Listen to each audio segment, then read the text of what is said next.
प्रिय दर्शकों, श्री गरुड़ महापुराण के अनुसार मृत्यु से पूर्व मनुष्य को यह 7 संकेत मिलते हैं। आज हम इसी प्राचीन कथा के माध्यम से जानते हैं। एक गाय, भालू, उल्लू, बंदर और सर्प आदि प्राणियों ने एक राजा को मृत्यु के कौन से संकेत बताए हैं, और इन संकेतों को जानने के बाद मनुष्य को क्या करना चाहिए, इसका भी उत्तर इस कथा में दिया गया है। तो मित्रों, यह कथा अत्यंत ज्ञानवर्धक है, इसीलिए प्रत्येक मनुष्य को इस कथा को पूरा जरूर सुनना चाहिए। इस कथा में आपको अनेक जीवन उपयोगी ज्ञान की बातें पता चलेंगी, जो आपके जीवन को सुखमय बना सकती है। तो चलिए शुरू करते हैं। मित्रों, एक समय की बात है जब विदर्भ देश की एक सुंदर नगरी में भीष्मक नामक एक राजा निवास करता था। वह अपनी भक्ति, विद्वता और नेक स्वभाव के कारण पूरे प्रदेश में प्रसिद्ध था। भीष्मक भगवान विष्णु का परम भक्त था और नित्य नियम से उनकी पूजा करता था। उसके राज्य में धन, धान्य और सुख समृद्धि की कोई कमी नहीं थी तथा उसका परिवार प्रेम और उल्लास से भरा हुआ था। अब समय के अनुसार राजन बुढ़ापे की ओर बढ़ रहे थे। इसी कारण से राजन भीष्मक के मन में एक ऐसा भय छिपा हुआ था जिसने उसके सुखी जीवन को अंधकारमय बना दिया था। वे हर समय मृत्यु के बारे में सोचता रहते थे। रात को जब सब सो जाते तब भीष्मक अकेले बैठकर यह सोचकर बेचैन हो उठते कि उसकी मृत्यु के बाद उसके परिवार का क्या होगा। उसकी संपत्ति, उनका राजपाट, उसके प्रियजन और उसका यह शरीर, यह सब एक दिन समाप्त हो जाएगा। उनका यह भय दिन प्रतिदिन बढ़ता गया। अब तो उन्हें नींद नहीं आती, भोजन का स्वाद फीका लगने लगा और उनका मन किसी भी चीज में नहीं लगता। जीवन की शांति और आनंद पूरी तरह समाप्त हो गए थे। एक राजा होकर भी वे इस संसार से चिंता के कारण अलग हो चुके थे। फिर एक दिन की बात है, आखिरकार एक दिन भीष्मक ने इस भय से छुटकारा पाने का निर्णय लिया। उसने सोचा कि मुझे मृत्यु का रहस्य जानना होगा। यदि मैं यह समझ सकूं कि मृत्यु से पहले क्या संकेत मिलते हैं, तो शायद मैं इस भय से मुक्त हो सकता हूं। इस विचार के साथ भीष्मक ने अपने परिवार और संपत्ति को पीछे छोड़ दिया और नगर नगर भटकने लगे। वह हर साधु संत से यही प्रश्न पूछते कि हे महात्मा, मृत्यु से पहले मनुष्य को कौन कौन से संकेत मिलते हैं? लेकिन कहीं से उसे संतोषजनक उत्तर नहीं मिला। फिर वे भटकते भटकते एक दिन वह एक घने और भयावह जंगल में पहुंच गए। इस जंगल के चारों ओर केवल ऊंचे ऊंचे पेड़, झाड़ियां और पक्षियों की अजीब आवाजें सुनाई पड़ रही थी। चलते चलते उसे एक स्थान पर एक आश्रम दिखाई दिया। यह साधारण आश्रम नहीं था।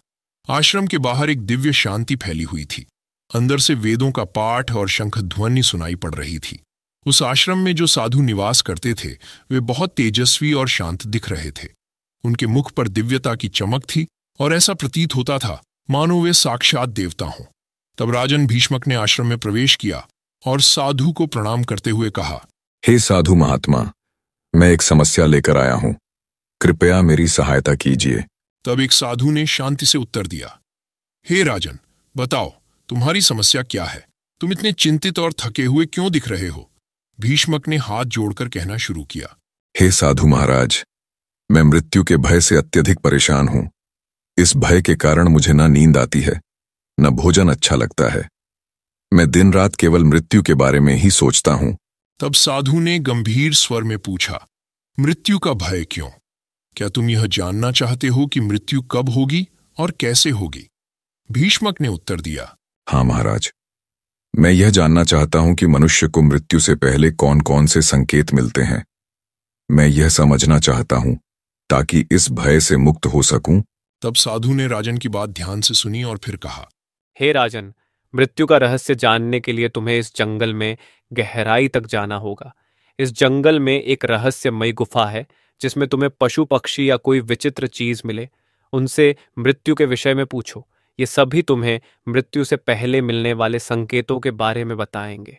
लेकिन याद रखना, वे तुमसे पहले एक पहेली पूछेंगे। यदि तुम उनकी पहेली का सही उत्तर दोगे तो ही वे तुम्हें मृत्यु का संकेत बताएंगे, अन्यथा तुम उस गुफा से कभी वापस नहीं लौट पाओगे। अभी सोच लो, यही उचित समय है। यदि तुमने सभी पहेलियों के उत्तर दिए तो ही तुम जीवित बच पाओगे। भीष्मक ने साधु की बात सुनकर उन्हें प्रणाम किया और कहा, ठीक है साधु महाराज, अगर इससे मुझे मेरे प्रश्नों का उत्तर मिलता है तो मैं अवश्य इस वन की उस रहस्यमयी गुफा में जाऊंगा। मित्रों, फिर साधु ने उसे आशीर्वाद देते हुए कहा, राजन, तुम अवश्य जाओ और ध्यान रखना कि यह यात्रा तुम्हारे लिए केवल मृत्यु का नहीं बल्कि जीवन का भी सत्य उजागर करेगी। फिर भीष्मक साधु के निर्देशानुसार जंगल में चला गया। वह जंगल बेहद भयानक था। बड़े बड़े पेड़ जिनकी शाखाएं मानो आकाश को छू रही थीं, चारों ओर फैले हुए थे। हरियाली के बीच डरावनी चुप्पी थी। जंगली जानवरों की आवाजें वातावरण को और भयावह बना रही थीं। भीष्मक भयानक जंगल में धीरे धीरे आगे बढ़ रहा था। चारों ओर ऊंचे ऊंचे पेड़ों का सघन घेरा था। तभी उसने देखा कि एक गुफा अनजान स्थान पर स्थित, जहां ना सूर्य की प्रकाश थी और ना ही किसी भी दिशाओं का भान राजा को हो रहा था, मानो वह उस जंगल की रहस्यमयी दुनिया में खो गया हो। जब वह राजा उस गुफा के मुख पर पहुंचा तो उसने देखा वहां एक विशालकाय मुंह का आदिमानव अपना मुंह खोलकर बैठा है, मानो जैसे कि वह अंदर जाने वाले सभी प्राणियों को निगल रहा हो। अब जैसे राजा ने प्रवेश करना चाहा, वह मुंह जोर जोर से हंसते हुए बोला, हे राजन, रुक जाओ, अपनी मौत को क्यों गले लगा रहे हो? अगर तुम्हें अंदर प्रवेश करना है तो मेरे एक प्रश्न का उत्तर देना होगा। यदि तुम असफल रहे तो मैं तुम्हें जिंदा निगल जाऊंगा और तुम इस गुफा से कभी बाहर नहीं आ पाओगे। सोच लो। तब राजा ने लंबी सांस के साथ हुंकार भरते हुए कहा, हे तिलस्मी गुफा, कहो अपने प्रश्न को। मैं अपनी योग्यता अनुसार आपको उत्तर देने का प्रयास अवश्य करूंगा। तब उस गुफा ने कहा, सिर है पर बाल नहीं, मुंह है पर बोल नहीं, पेट है पर खाता नहीं, पैर हैं पर चलता नहीं, बिन प्राण के जीव समान, बताओ हूं मैं कौन? अब राजा गहरे विचार में पड़ गए और उन्होंने सोचते हुए अपना सिर हिलाया और कुछ अनुमान लगाते हुए कहा, हे गुफा, यह तो तुम स्वयं ही हो। वह ऐसे कि तुम एक मूर्ति हो जिसके पास सब कुछ है किंतु जीव नहीं है। इसका उत्तर मूर्ति है। देखो, जिसमें तुम्हारे कहे अनुसार सब है। अब वह गुफा खुश होकर उसने राजा को अपने भीतर जाने का रास्ता राजन को दिया और कहा, हे राजन, आप जरूर अपने कार्य में सफल होंगे। बस अपना धैर्य संभाल कर रखें। अब आपके प्राणों को खतरा है। इतना कहकर वह आदिमानव गायब हो जाता है और राजन चलते चलते आगे बढ़ते हैं। अब उसकी नजर एक विशालकाय पेड़ पर पड़ी। यह कोई साधारण पेड़ नहीं था। उसकी शाखाएं किसी राजा के मुकुट की तरह फैली हुई थीं और तना इतना मोटा था कि उसे 4 लोग मिलकर भी घेर नहीं सकते थे। पेड़ के चारों ओर एक रहस्यमयी आभा थी और ऐसा प्रतीत हो रहा था जैसे वह पेड़ उसे देख रहा हो। जैसे ही भीष्मक पेड़ के पास पहुंचा, पेड़ की गहरी धीमी आवाज गूंजी, हे राजन, तुम कौन हो और यहां क्यों आए हो? भीष्मक ने दोनों हाथ जोड़कर विनम्रता से कहा, हे महावृक्ष, मैं मृत्यु के रहस्य को जानने के लिए यहां आया हूं।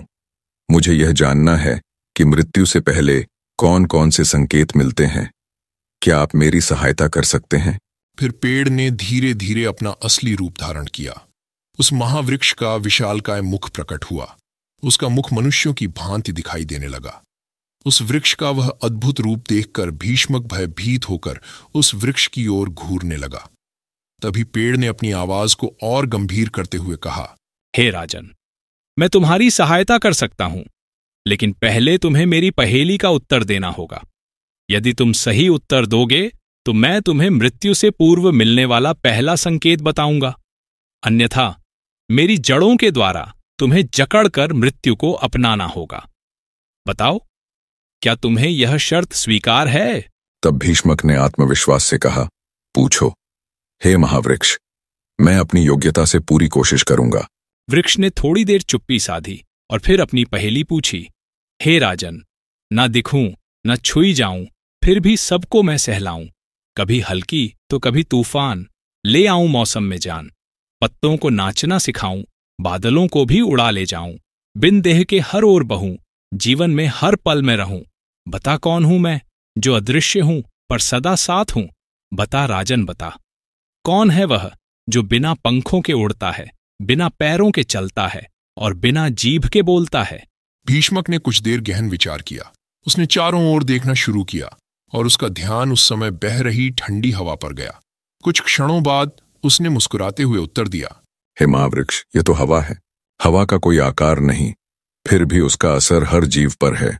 वह गर्मियों में राहत बनती है और आंधी बनकर भय भी। हवा वो अदृश्य शक्ति है जो जीवन को गति देती है, बिना आवाज के भी सबसे असरदार। अब वह वृक्ष अचानक हंस पड़ा। उसकी हंसी जंगल में गूंज उठी। उसने कहा, तुमने सही उत्तर दिया, हे ब्राह्मण। अब सुनो, मृत्यु का पहला संकेत यह है, जब व्यक्ति के शरीर की ऊर्जा क्षीण होने लगे और वह हर समय थकान महसूस करे, तो समझो मृत्यु निकट है। यह संकेत तुम्हें आत्मिक और शारीरिक रूप से सावधान करने के लिए है। अब राजा भीष्मक ने वृक्ष को प्रणाम किया और कहा, हे महावृक्ष, मैं आपके ज्ञान के लिए हृदय से आभारी हूं। आपने मेरे प्रश्न का उत्तर दिया और मुझे मृत्यु के पहले संकेत के बारे में बताया। मैं इसे याद रखूंगा। फिर वृक्ष ने शांत स्वर में कहा, जाओ, आगे बढ़ो, तुम्हें और भी संकेत मिलेंगे। याद रखना, जीवन और मृत्यु एक चक्र हैं। इसे समझना ही तुम्हारा उद्देश्य है। राजन भीष्मक ने पेड़ का धन्यवाद किया और आगे की यात्रा पर निकल पड़ा। उसके मन में अब और अधिक उत्सुकता थी कि वह आने वाले संकेतों को जाने और समझे, इसलिए वह अब आगे बढ़ने लगा। मित्रों, अब रास्ता और अधिक भयावह और चुनौतीपूर्ण हो गया था। पेड़ों की शाखाएं आपस में उलझी हुई थीं और झाड़ियों से अजीब आवाजें आ रही थीं। चलते चलते अचानक उसकी नजर एक विशाल उल्लू पर पड़ी, जो एक सूखे पेड़ की डाल पर बैठा था। उस उल्लू का आकार साधारण पक्षियों से कई गुना बड़ा था। उसकी आंखें चमक रही थीं, मानो वह सब कुछ देख सकता हो। उसकी चोंच और पंख इतने तेजस्वी थे कि एक क्षण के लिए भीष्मक को भय का अनुभव हुआ, लेकिन उसने साहस बटोरकर उल्लू को प्रणाम किया।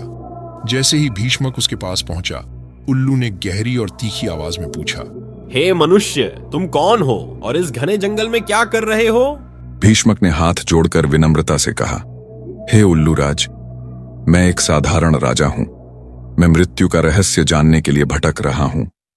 मुझे मृत्यु से पूर्व मिलने वाले संकेतों के बारे में जानने की जिज्ञासा है। कृपया मेरी सहायता करें।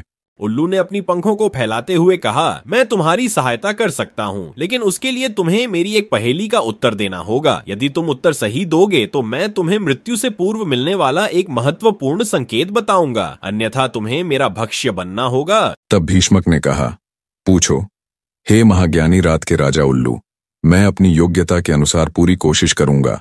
तब उल्लू ने अपनी तीव्र दृष्टि भीष्मक पर टिकाते हुए पूछा, हे मनुष्य, क्या है वह चीज? चलता हूं पर पांव नहीं, बहता हूं पर नदियां नहीं, समय से जो हो जाए सावधान, वरना ले जाऊं सब कुछ जान। न रूप मेरा न रंग मेरा, फिर भी सबसे भारी डेरा। बताओ राजन बताओ, मैं क्या कहलाऊं, जो पैदा होने के साथ ही हर पल घटती रहती है, लेकिन कभी समाप्त नहीं होती।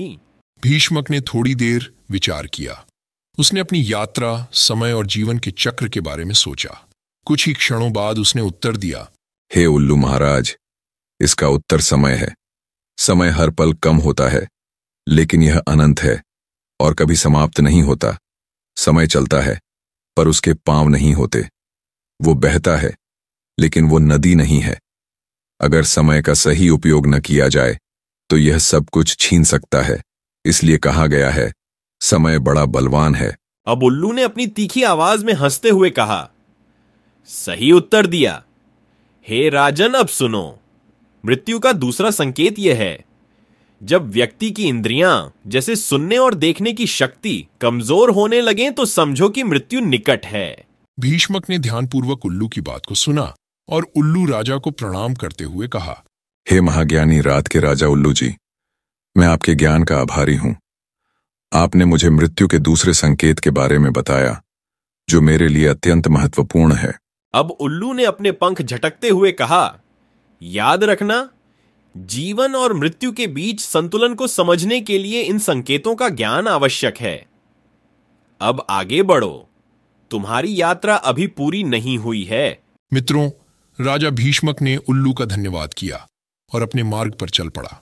उसके मन में अब और अधिक जिज्ञासा थी कि आने वाले संकेत क्या रहस्य खोलेंगे।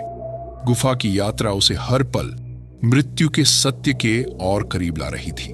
उस जंगल का मार्ग अब पहले से भी कठिन हो गया था। झाड़ियों में अजीब सी सरसराहट हो रही थी और वातावरण में गहरी नीरवता थी। चलते चलते भीष्मक की नजर एक बबून बंदर पर पड़ी, जो बड़ा ही खूंखार था, जिसे देख राजा के पसीने छूट गए। वह बंदर एक पेड़ की छाया में खड़ा था और उसकी आंखों में एक गहरी शांति झलक रही थी। हालांकि बंदर शांत प्रतीत हो रहा था, लेकिन जैसे ही उसने भीष्मक को देखा वह बोल उठा, हे राजन, तुम यहाँ क्यों आए हो और इस जंगल में क्या खोज रहे हो? भीष्मक ने हाथ जोड़कर बंदर बबून को प्रणाम किया और कहा, हे वन के नर, वानर राज, मैं एक राजा हूं, किंतु मैं मृत्यु के रहस्यों को जानने के लिए भटक रहा हूं। मुझे मृत्यु से पहले मिलने वाले संकेतों के बारे में जानना है। क्या आप मेरी सहायता करेंगे? तब वानर ने अपनी आंखों को मिचमिचाते हुए कहा, मैं तुम्हारी सहायता कर सकता हूं, लेकिन तुम्हें पहले मेरी एक पहेली का उत्तर देना होगा। यदि तुम सही उत्तर दोगे तो मैं तुम्हें मृत्यु का तीसरा संकेत बताऊंगा, अन्यथा मैं तुम्हें अपने इस तीक्ष्ण दांतों से अपनी भूख को शांत करूंगा। बोलो, क्या तुम सहमत हो? तब भीष्मक ने गंभीर स्वर में कहा, पूछो, हे ज्ञानी वानर राज, मैं उत्तर देने का प्रयास करूंगा। अब वानर ने गंभीर स्वर में पूछा, हे राजन, न जड़ हूं न चेतन, फिर भी साथ चलूं, मन के भीतर घर बना लूं, न दिखती हूं न सुनाई देती, पर नींद चुराकर चैन हर लूं, बिन बुलाए चली आऊं, खुशियों को पल में मिटा जाऊं, संग जो रखे दिन रात गम ही पाए, राम नाम में जो डूबे बस वहीं मुझसे बच जाए। बताओ कौन हूं मैं, जो जितना खाली होता है उतना ही भारी महसूस होता है। मित्रों, अब राजा भीष्मक ने कुछ क्षण गहराई से विचार किया। उसने अपने जीवन और अनुभवों के बारे में सोचा, फिर उसने मुस्कुराते हुए उत्तर दिया, हे वानर राज, यह तो चिंता है। चिंता जितनी अधिक होती है उतना ही भारीपन महसूस होता है, भले ही वह असल में कुछ न हो। इसका कोई अस्तित्व नहीं होता है, किंतु मन में रहती है। यह तो वह है जो जीते जी मनुष्य के शरीर को जिंदा जला देती है। वानर अपने सिर को हिलाते हुए बोला, सही उत्तर राजन, तुम होशियार हो। अब सुनो, मृत्यु का तीसरा संकेत यह है, जब व्यक्ति के बाल सफेद होने लगें और त्वचा पर झुर्रियां पड़ने लगे तो यह संकेत है कि मृत्यु धीरे धीरे करीब आ रही है। यह शरीर के क्षय का प्रारंभ है, जो अंततः मृत्यु की ओर ले जाता है। भीष्मक ने वानर को प्रणाम करते हुए कहा, हे ज्ञानी वानर, मैं आपके ज्ञान का हृदय से आभारी हूं। आपने मुझे मृत्यु के तीसरे संकेत के बारे में बताया, जो मेरे लिए बहुत मूल्यवान है। उस वानर ने शांत स्वर में कहा, जाओ, हे राजन, तुम्हारी यात्रा अभी समाप्त नहीं हुई है। इन संकेतों का ज्ञान तुम्हें जीवन और मृत्यु के सत्य को समझने में मदद करेगा। भीष्मक ने वानर को धन्यवाद दिया और आगे बढ़ गया। वह पहले से अधिक उत्सुक और चिंतनशील था। हर संकेत उसे मृत्यु के सत्य और जीवन के उद्देश्य के और निकट ला रहा था। वह गुफा के गहरे हिस्से में प्रवेश कर चुका था। चारों ओर का माहौल और भी भयावह होता जा रहा था। वहां विशालकाय पेड़ों के बीच अंधकार ने अपना डेरा जमा लिया था। पक्षियों और जंगली जानवरों की आवाजें वातावरण को रहस्यमय और डरावना बना रही थीं। कुछ दूरी तय करने के बाद अचानक भीष्मक की नजर एक विशाल भालू पर पड़ी। वह भालू एक चट्टान के पास खड़ा था और उसकी आंखें मानो भीष्मक की आत्मा को भेद रही थीं। भालू की गुर्राहट ने जंगल की नीरवता को भंग कर दिया।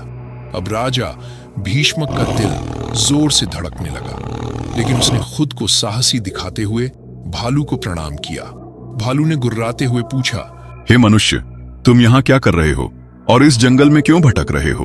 भीष्मक ने डरते डरते कहा, हे जंगल के रक्षक ऋक्षराज, मैं मृत्यु के रहस्यों को जानने के लिए यहाँ आया हूं। मुझे मृत्यु से पहले मिलने वाले संकेतों की जानकारी चाहिए। कृपया मेरी सहायता करें। उस रीछ ने अपने विशाल पंजों को जमीन पर पटकते हुए कहा, मैं तुम्हें मृत्यु का एक संकेत बता सकता हूं, लेकिन पहले तुम्हें मेरी पहेली का उत्तर देना होगा। यदि तुम उत्तर सही दोगे तो मैं तुम्हें मृत्यु का चौथा संकेत बताऊंगा, अन्यथा मैं तुम्हारे शरीर का मांस अपने हाथों से नोच लूंगा। बोलो, क्या तुम मेरी इस शर्त से सहमत हो? भीष्मक ने सिर झुकाकर कहा, पूछो, हे महाबली ऋक्षराज, मैं अपनी पूरी कोशिश करूंगा। ऋक्षराज ने अपनी गहरी आवाज में पूछा, हे राजन, जो देखने में खाली है लेकिन अपने भीतर सब कुछ समेटे हुए है, न मेरा कोई छोर है न मुझ में कोई ठौर है, सबको ओढ़े सबको ढंके, फिर भी न किसी के बस में झांके। तारे, चांद, सूरज मेरा श्रृंगार, फिर भी मैं खुद सबसे लाचार।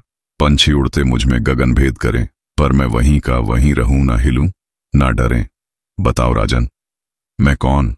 मित्रों, अब राजन भीष्मक ने कुछ पल के लिए सोचा। उसे अपनी यात्रा के अनुभव और मृत्यु के संकेतों की सीख याद आई। फिर उसने आत्मविश्वास से कहा, यह तो आकाश है। आकाश को हम खाली और शून्य के रूप में देखते हैं, लेकिन यह अपने भीतर पूरी सृष्टि, हवा, बादल, सूरज, चांद और तारे समेटे हुए हैं। अब भालू ने अपनी गुर्राहट रोक दी और एक धीमी हंसी के साथ कहा, तुमने सही उत्तर दिया। हे राजन, अब सुनो। मृत्यु का चौथा संकेत यह है, शरीर की त्वचा का पीली या काली पड़ना और चेहरे का तेजहीन हो जाना मृत्यु के निकट आने का एक महत्वपूर्ण संकेत है।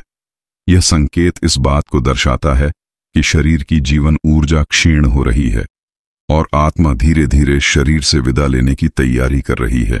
भीष्मक ने भालू को प्रणाम करते हुए कहा, हे महाबली ऋक्षराज, मैं आपके ज्ञान के लिए आभारी हूं। आपने मुझे मृत्यु का चौथा संकेत बताया, जो मेरे लिए अत्यंत मूल्यवान है। ऋक्षराज ने अपनी चमकती हुई आंखों से उसे देखा और कहा, याद रखना, मृत्यु केवल अंत नहीं, बल्कि एक नई शुरुआत है। अब आगे बढ़ो, तुम्हें अभी और सीखना है। राजन भीष्मक ने ऋक्षराज का धन्यवाद किया और अपनी यात्रा पर आगे बढ़ा।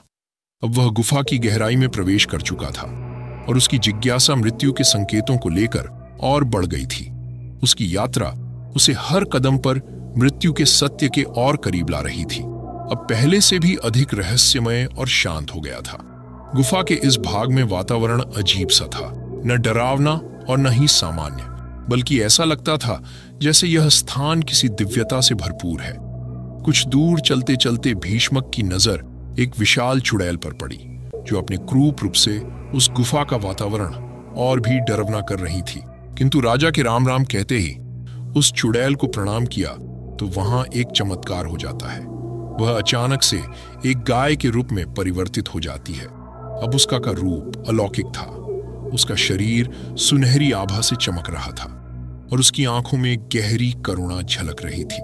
वह बिल्कुल शांत खड़ी थी, मानो अपने चारों ओर का हर रहस्य जानती हो। अब राजा भीष्मक को गाय के इस दिव्य रूप को देखकर एक अलग ही शांति का अनुभव हुआ।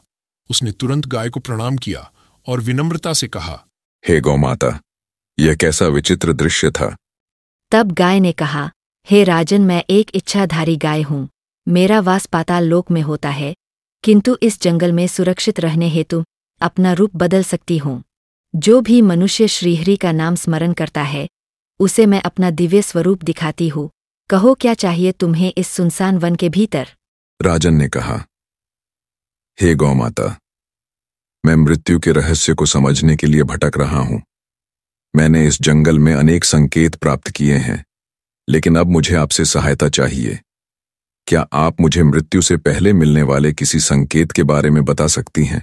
तब गाय ने अपने शांत और करुणामय स्वर में कहा, हे राजन, मैं तुम्हारी सहायता अवश्य करूंगी, लेकिन पहले मेरी एक पहेली का उत्तर दो। यदि तुम सही उत्तर दोगे तो मैं तुम्हें मृत्यु का 5वां संकेत बताऊंगी। राजन भीष्मक ने तुरंत कहा, कहो हे गौमाता, मैं अपनी पूरी कोशिश करूंगा। गाय ने अपनी बड़ी बड़ी आंखों को झपकाते हुए पूछा, वह कौन सा अमृत है जो बिना पिए ही जीवन को बनाए रखता है और बिना देखे भी हर प्राणी के लिए आवश्यक है? न रंग मेरा, न कोई आकार, फिर भी मुझसे ही जीवन साकार। मैं न दिखूं तो कोई न जिए, मैं रुक जाऊं तो सब कुछ थमे। पेड़ पौधे मुझसे जीते, बता राजन बता। मानव मुझसे सांसें लेते, मंद हवा बन कभी सहलाऊं, आंधी बन सब कुछ उड़ाऊं। बिना शरीर के सबसे जरूरी, बताओ कौन हूं मैं?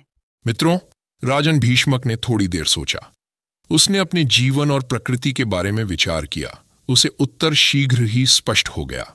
उसने कहा, हे गौमाता, यह तो प्राणवायु है। बिना प्राणवायु के कोई भी जीवित नहीं रह सकता। यह जीवन का आधार है। गाय ने प्रसन्न होकर सिर हिलाया और कहा, सही उत्तर, हे राजन। तुम्हारी बुद्धि और एकाग्रता प्रशंसनीय है। अब सुनो, मृत्यु का 5वां संकेत यह है, जब व्यक्ति का शरीर भोजन के प्रति उदासीन हो जाए और वह खाने का स्वाद न ले पाए, तो समझो कि मृत्यु का समय निकट है। यह संकेत शरीर और आत्मा के पृथक्करण का प्रारंभ है।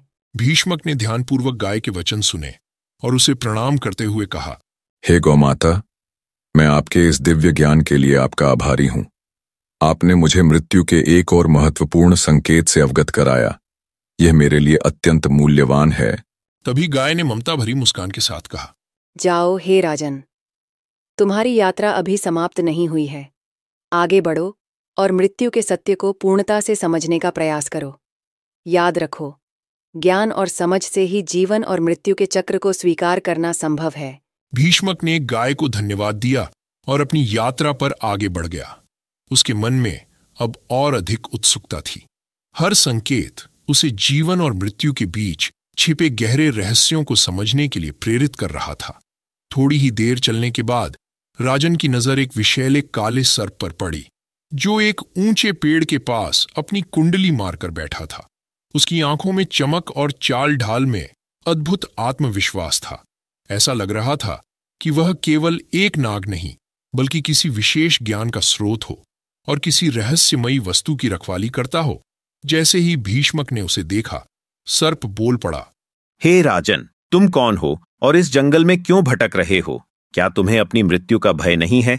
तब भीष्मक ने हाथ जोड़कर सर्प को प्रणाम किया और कहा, हे ज्ञानी नागराज, मैं मृत्यु के रहस्यों को समझने के लिए इस जंगल में भटक रहा हूं।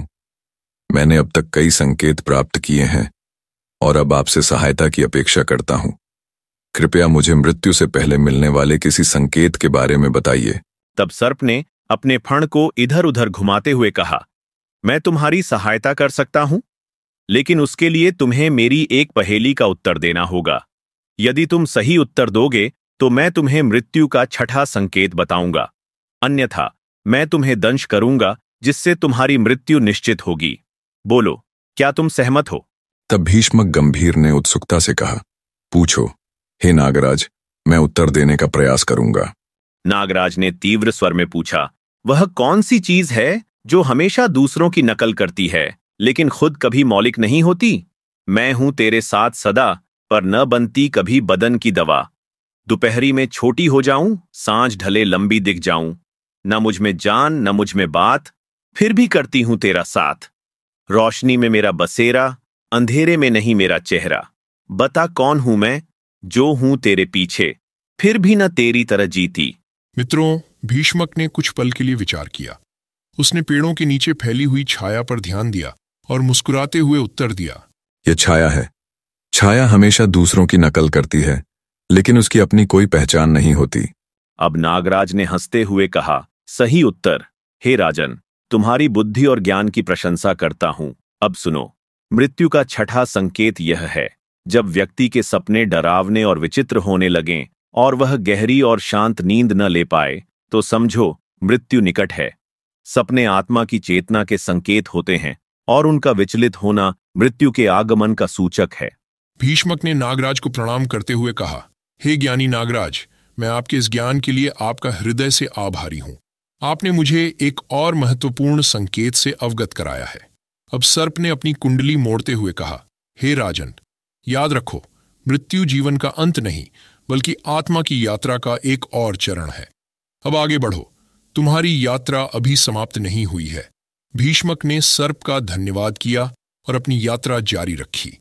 उसके मन में अब और अधिक जिज्ञासा उत्पन्न हो चुकी थी।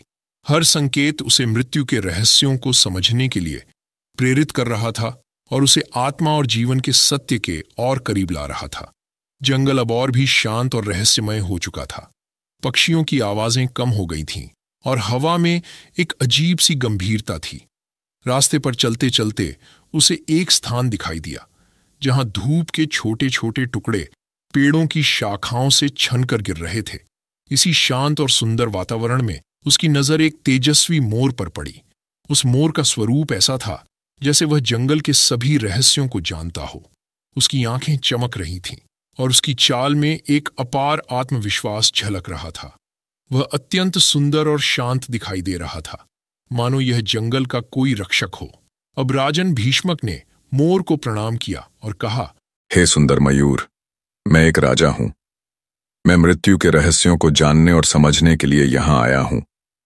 मैंने अब तक कई संकेत प्राप्त किए हैं, और अब आपसे सहायता की अपेक्षा करता हूं। कृपया मुझे मृत्यु से पहले मिलने वाले संकेत के बारे में बताइए। तब मोर ने गंभीर स्वर में कहा, हे राजन, मैं तुम्हारी सहायता कर सकता हूं, लेकिन तुम्हें मेरी एक पहेली का उत्तर देना होगा। यदि तुम सही उत्तर दोगे तो मैं तुम्हें मृत्यु का 7वां और अंतिम संकेत बताऊंगा। अब भीष्मक ने आत्मविश्वास से कहा, पूछो हे मयूर राज, मैं उत्तर देने की पूरी कोशिश करूंगा। तब मोर ने अपनी चमकती आंखों से भीष्मक की ओर देखा और पूछा, वह कौन सी चीज है जो बिना किसी रोक टोक के चलती रहती है, लेकिन जिसका अंत हर किसी के लिए निश्चित है? बताओ मैं कौन हूं? न शुरुआत मेरी समझ सका कोई, न अंत का ठिकाना है। हंसी में भी मैं हूं, आंसू में भी मैं ही गीत, मैं ही अफसाना हूं। कभी खुशी की उड़ान बन जाऊं, कभी बोझ बन कांधे झुकाऊं। सपनों से चलता हूं, सांसों से बंधा हूं, पर कब छूट जाऊं ये किसे पता है? बता राजन बता, मैं क्या हूं जो पल पल बदलता हूं पर कभी ठहरता नहीं? मित्रों, राजन भीष्मक ने गहराई से सोचा। उसे अपने जीवन की यात्रा और अब तक मिले संकेत याद आए। उसने कुछ क्षण विचार किया और फिर आत्मविश्वास से उत्तर दिया, हे मयूर, यह जीवन है। जीवन हमेशा चलता रहता है, लेकिन अंत हर किसी के लिए निश्चित है। अब मोर ने प्रसन्न होकर कहा, सही उत्तर दिया। हे राजन, अब सुनो।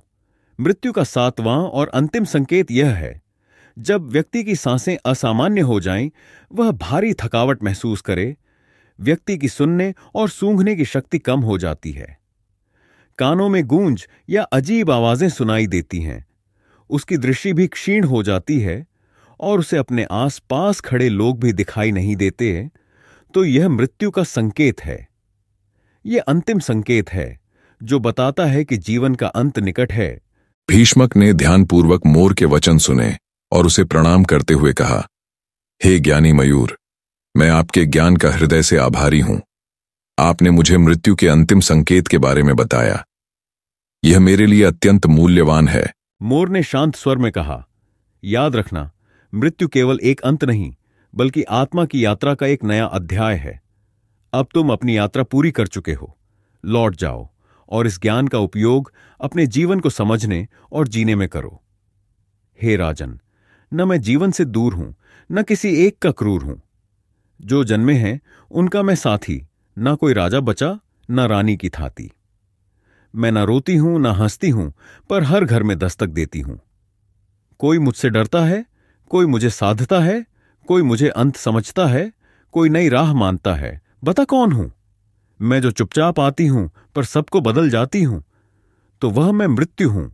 भीष्मक ने मोर का धन्यवाद किया और उसकी बुद्धिमत्ता की प्रशंसा करते हुए अपनी यात्रा समाप्त करने का निर्णय लिया।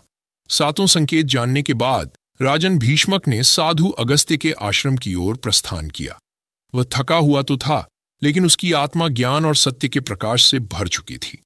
जंगल की गुफा के हर अनुभव, हर संकेत उसे जीवन के गहरे रहस्यों के करीब ले गया था। जब वह साधु अगस्त्य के पास पहुंचा तो उनके चरणों में प्रणाम करते हुए उसने कहा, हे गुरुदेव, मैंने आपकी आज्ञा का पालन किया और जंगल के प्रत्येक संकेत को समझा। मैंने हर प्राणी से सीखा और उनके द्वारा दिए गए 7 संकेतों को जाना। कृपया मुझे इन संकेतों का गूढ़ अर्थ समझाइए। मुनि अगस्त्य ने भीष्मक की ओर शांत और गंभीर दृष्टि से देखा। उन्होंने कहा, हे राजन, तुम्हारी यह यात्रा केवल मृत्यु को समझने की नहीं, बल्कि जीवन को जानने की थी। जो संकेत तुम्हें मिले वे इस सत्य को प्रकट करते हैं कि जीवन नश्वर है। मुनि ने कहा, हे राजन, इन संकेतों को जानने का उद्देश्य तुम्हें यह समझाना था कि मृत्यु से डरने की आवश्यकता नहीं है। मृत्यु एक अनिवार्य सत्य है।